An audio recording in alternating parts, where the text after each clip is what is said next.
방통위원장님 계신가요?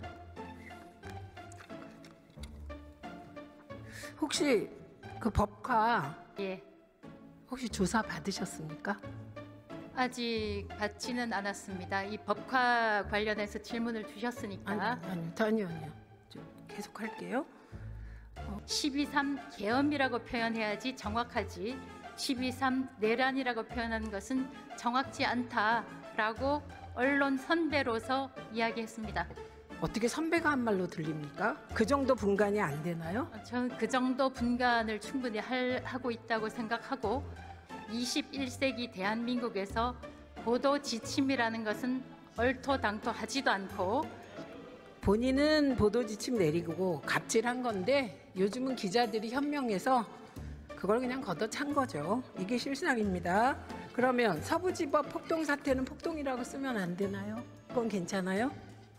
제가 괜찮다 말다 평가할 위치에 있지 않고 마찬가지로 내란에 대해서도 그것은 내란이다 아니다 언론에서 평가할 위치에 있지 않습니다. 언론 미디어 오늘 혹시 그 법화 3억 9천만 원 관련하여 고발됐잖아요. 예, 혹시 조사 받으셨습니까? 아직 받지는 않았습니다. 이 법화 관련해서 질문을 주셨으니까 아니요. 좀 계속 할게요. 서강대하고 대전 MBC 압수수색했다는 건 사실인가요? 제가 그렇잖아도 최민희 의원께서 김어준 방송에 출연해서 압수수색이라고 하셔서 알아보니까 아니 그만하세요. 압수수색이 제가 아니고 질문할 현장 겁니다. 점검이라고 들었습니다. 답변하세요. 예, 아니 압수수색이라고 얘기를 하셔서 제가 설명을 드린 겁니다. 지난 1월 23일 방통위 출근해서 기자실 갔죠? 맞습니다. 뭐라고 했습니까? 뭐 여러 가지 이야기를 했지만 내란이라는 게 아직까지 법적 절차를 거치고 있기 때문에 12.3 계엄이라고 표현해야지 정확하지 12.3 내란이라고 표현하는 것은 정확지 않다라고 언론 선배로서 이야기했습니다.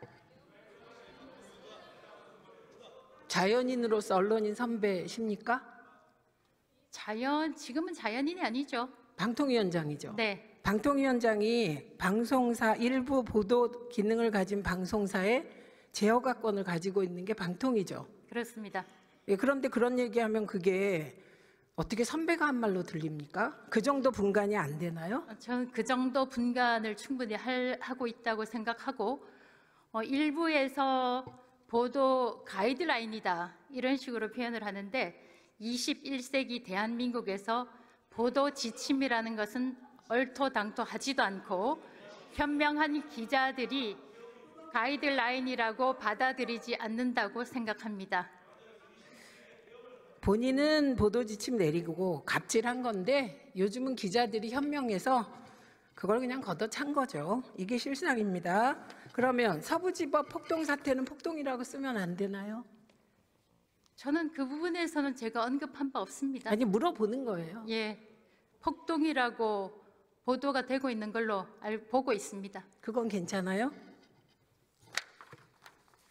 제가 괜찮다 말다 평가할 위치에 있지 않고 마찬가지로 내란에 대해서도 그것은 내란이다 아니다 언론에서 평가할 위치에 있지 않습니다. 언론사에서 그렇게 보도를 하고 있고 저는 그 수긍하고 있습니다. 그러니까 앞뒤말이 안 맞고 있고요. 자, 7월 31일로 한번 가봅시다.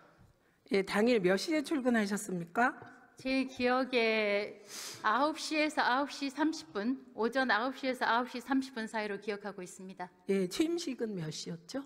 취임식이 제가 정확히 기억은 나지 않는데 10시가 아니었나 생각됩니다. 11시. 11시. 예. 점심 먹고 안건 보고 언제 받았습니까? 이 타임라인을 정확히 알아야 되는데 거의 오전에 저희가 김태규 부위원장하고 김태규 당시의 상임위원하고 논의를 했었고 안건과 관련해서는 저희 두 상임위원이 논의한 끝에 담당자한테 제가 얘기를 해줬는데 정확한 시간은 기억을 못 하겠습니다. 오후 1시입니다. 벌써 2번 틀렸어요. 전체 회의 공지는 몇 시에 했죠? 오후 4시경으로 기억합니다. 회의 시작 시간은 5시 맞습니까? 예. 회의 끝난 시간 기억하세요? 7시 어간으로 기억하는데 7시에서 아마 7시 반 사이 정도. 6시 45분에 네, 끝났습니다. 7시 어간. 예. 그 공영방송 이사 후보자가 몇 명이었어요? 후보자가 제 기억에 82명으로 기억합니다. 네, 이들이 낸 서류 몇 페이지였나요? 그게 상당히 많았는데 결격 사유도 있었고 지원서도 있었고 1600페이지 정도? 예, 기억합니다. 이사 선임 안건이 1시간 정도 만에 처리됐더라고요. 1시간 좀 넘었습니다만, 예. 나머진 투표하는 거고. 네. 그러면 한 명당 몇 분인가요?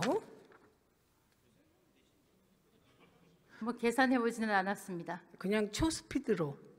저희가 만약에 국회에서 아까 우원식 의장도 그런 말씀을 해주셨고 박성준 수석도 그런 말씀을 해주셨지만 이 국회에서 저희 방송통신위원회 상임위원 3명을 국회가 가진 권한과 의무에 따라서 추천을 해주셨더라면 상당히 많은 시간 논의가 필요했을 겁니다.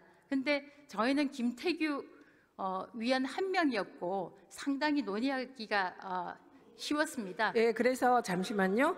논의 없이 투표로 뽑았습니다. 그래서 이게 법 위반이라는 거였지요. 저희가 간담회를 통해서도 충분히 논의를 할 수 있습니다.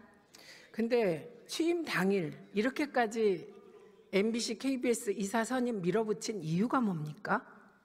제 전임 위원장이었던 김홍일 위원장 때 이미 공영방송 이사 선임과 관련한 계획이 의결이 됐었고 행정 절차로 결격 사유나 이런 절차가 진행이 되어 있었습니다.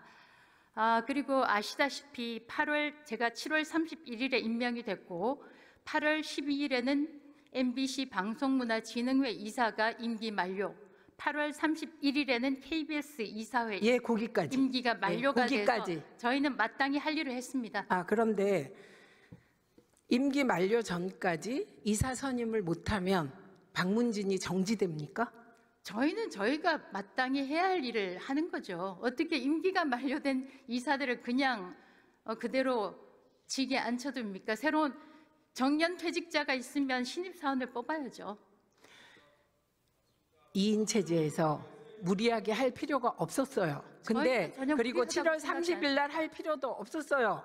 8월 5일 날 해도 돼요. 왜 하필 7월 31일 날 했냐를 묻는 거예요. 중요한 일이었기 때문에 그랬습니다.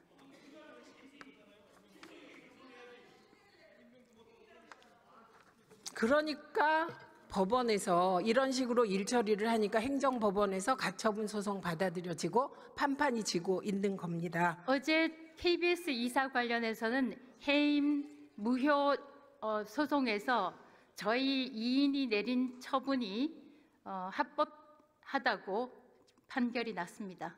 제가 그 KBS 얘기하는 게 아니고 예, 그 부분 KBS 이사도 저희가 선임했기 때문에. 예, MBC 얘기하는데 졌잖아요. 계속 졌고 행정법원 항소심까지 MBC 이사 선임 가처분 소송 MBC가 승소했고 이사들이 뭐 그런 상황 아닙니까?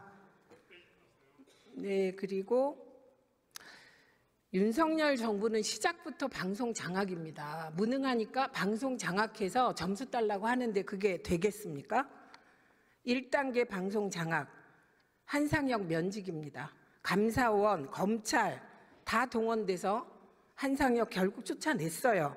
한상혁 위원장 재판 어떻게 되고 있습니까? 저희는 면직된 전임 위원장에 대해서 점검을 하지 않고 있습니다. 점검해야죠. 방통위원장 일인데.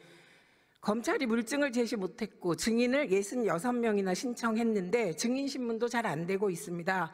처음에 점수 조작이라더니 이제는 점수 수정으로 바꿨다고 해요. 뿐만 아닙니다. 2단계 방송 장악 PPT 한번 보시죠. 남영진, 김희철, 권태선, 김기중, 정현주, 김유진 이렇게 다 해임시켰어요.